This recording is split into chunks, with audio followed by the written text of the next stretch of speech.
Hello everybody, and welcome to niXtreme. Today we're going to be modifying our Sega Saturn to play backup games and make it region free. Let's check it out.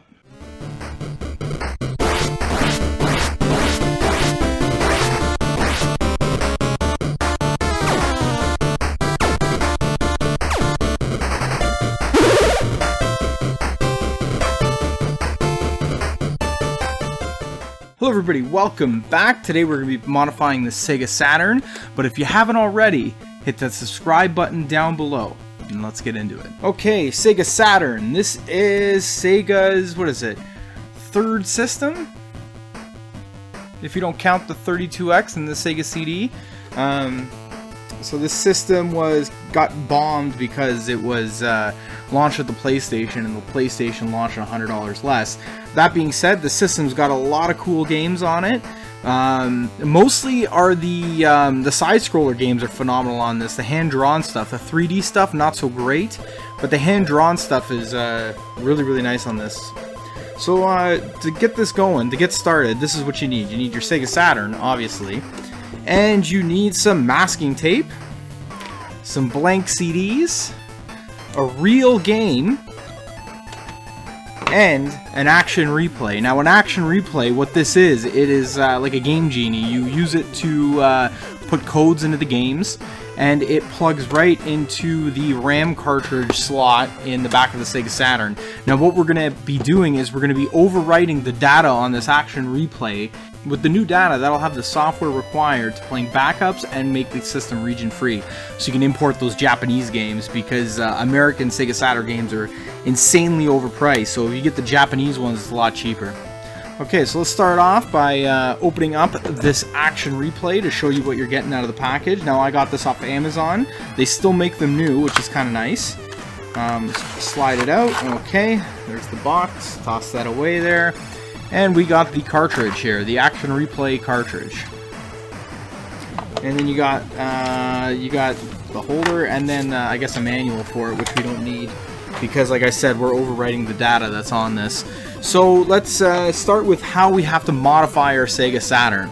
So the Sega Saturn here, you got to take it apart. The reason you have to take it apart is we have to do something called a hot swap, and that's where we swap the real game out with the hack CD.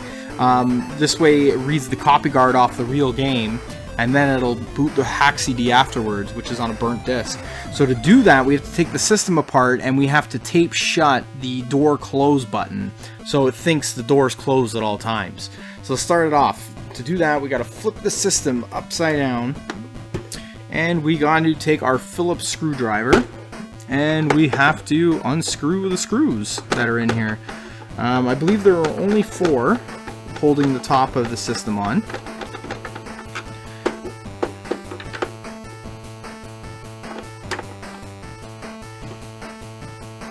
This one might be stripped.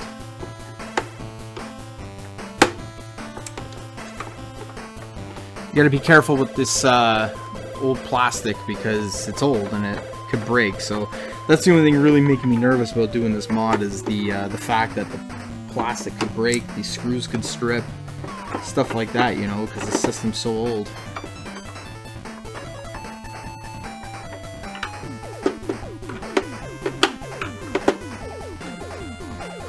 And there's one at the back here, and I believe that is all the screws holding the lid on, are these 4 screws.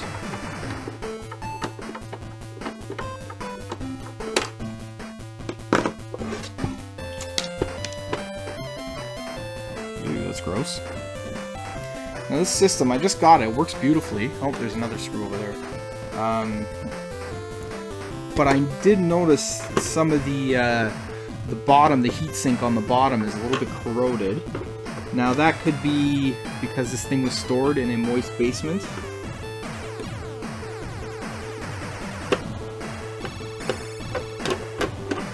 Okay, let's get this guy out here. There's a 4th one there. I didn't see a 5th one there.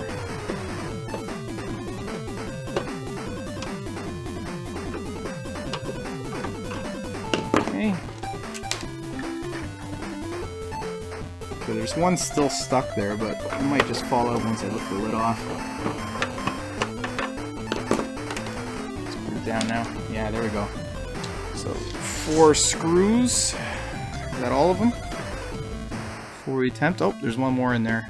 In the top left, the 5th screw there.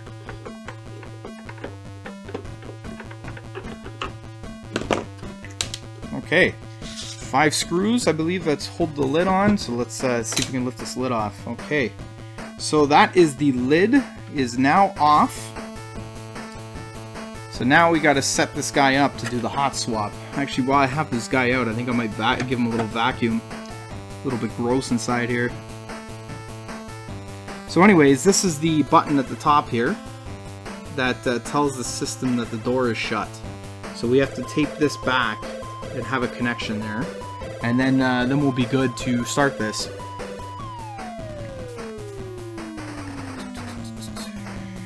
So let's take a little bit of our tape.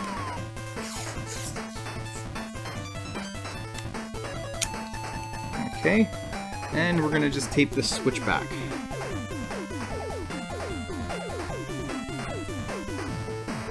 Just like that.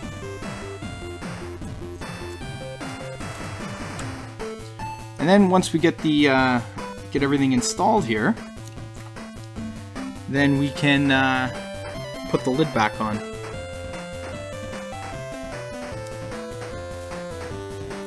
I'll screw that up. Try that again.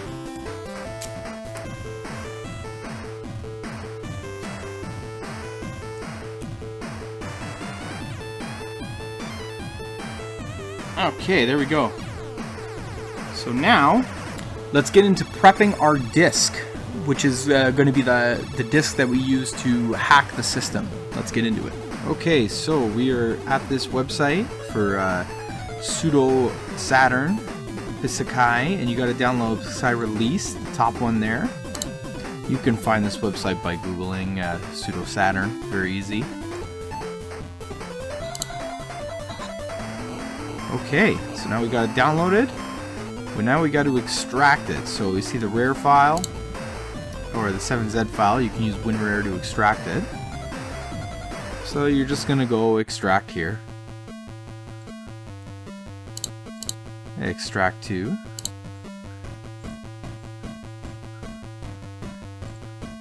And we're just going to extract it, find the location and extract it. Okay, pop in your disk.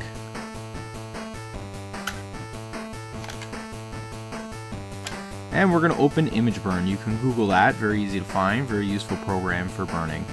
So you got the disk popped in, you open Image Burn, you click right to disk, and then you find your location of your ISO, which you just extracted.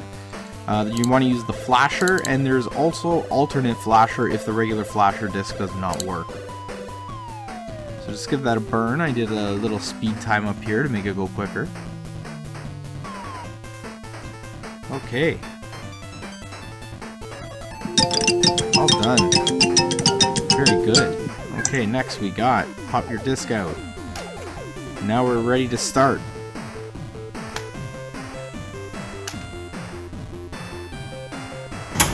Okay, so you're gonna power on your Sega Saturn and you do the hot swap.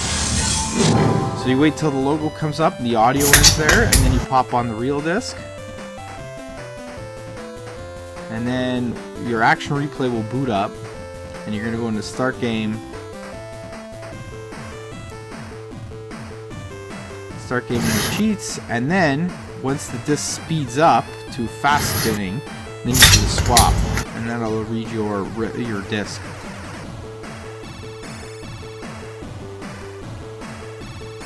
Okay, so now you got the loading screen here. This is what's going to pop up. So you're going to select your top one there, Sega Saturn Kai. And when you load it up, it may give you this issue where you do not have enough flash memory. That's because each action replay, there's different ones. So this one happens to not be able to fit that firmware. So if you go to the firmware light underneath, you can install that one instead, and that'll fit.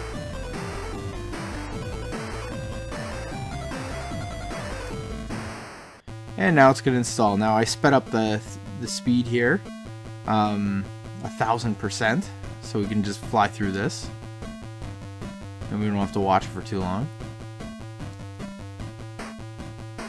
And success. Now we are ready to go. You can now put in your backup / region locked games and they'll work. So you put in your Japanese games, European games. Now they'll work. So if you start the system here, you'll see what it looks like. So this menu will pop up here. Sega. So this menu will pop up, and if you press X, you can actually access the cheat codes required for this. So it's kind of cool that the Game Genie aspect of this guy is still working. Well, everybody, that's how you modify a action replay for a Sega Saturn to play backup / region lock games. Obviously, I don't condone pirating games. This isn't for that. This is for if you own a game, the disc is scratched and you can't play it off the actual real disc, you can run a backup. Or if you just don't want to use your real disc, you can run a backup. Or like I said, different regions games are a lot cheaper than North American region, so you can buy those and use them as well. If you like what you saw, hit like. If you dislike what you saw, hit dislike. Don't forget to leave a comment, and we'll see you later.